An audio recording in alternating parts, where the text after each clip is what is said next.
My name is Bruce Balmer and I am the CEO of Ultramo Limited. So it was founded by two people, Chrissy Wilkins and Nick Coates, who's the inventor. Chrissy has a lot of experience in commercializing of technology, and I was brought in slightly later. Right, so we have a new thermodynamic cycle that is a third more efficient than the diesel cycle. It's seeking to solve really the cost of generating power from diesel or natural gas and to reduce that cost. It's a very wasteful process and it's also a very polluting process. There are parts of the third world where they have a lot of diesel generators because they don't have a grid. They have all sorts of health problems associated with the pollution from that, asthma, cancer. So it's very expensive, very destructive. What we have is not a clean tech, it is a cleaner tech capable of rapid adoption and thus a big reduction in both pollution and cost.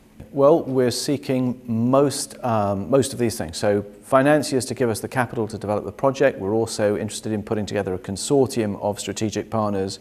We're looking at joint venturing.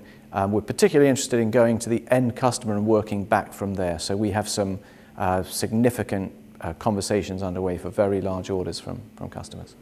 We are in the development stage of our company. It's probably a little early to be too specific about the goals. We do know that there's a viable exit. Once we've completed the prototype and it's fully up and running with a full efficiency, there's an exit opportunity there, but we might go on from there, possibly with a strategic partner having come in, and just build a rollout. But our real goal is to put together a consortium that can bring this idea to the world. It's such a big idea and it's capable of such rapid adoption because of the one-year payback period.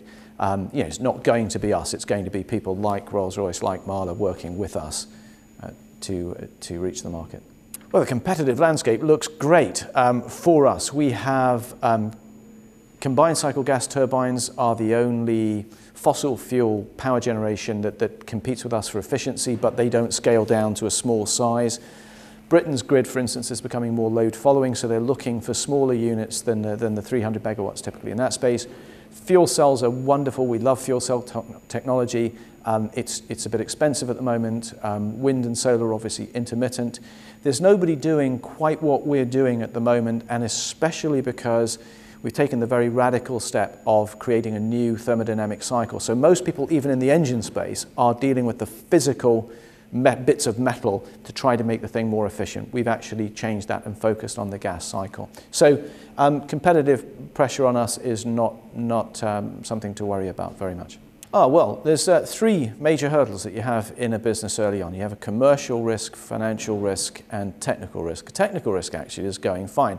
The commercial risk is we're working through that. It turns out that it's very easy for us to get orders for this. We already have memorandums of understanding for £55 million worth of the product, and we're so far from having a product that's, it gives an indication of the enthusiasm which this is being embraced.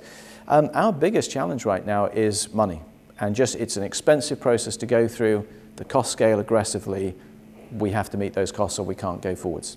Right. Our 12-month goal is to have completed in the next 6 months a gas cycle simulation, which is the next logical step in this process, and then to have, by 12 months, be well into the process of building a full-scale prototype with full efficiency, and also to have further built the consortium around the product and to have got some more customers.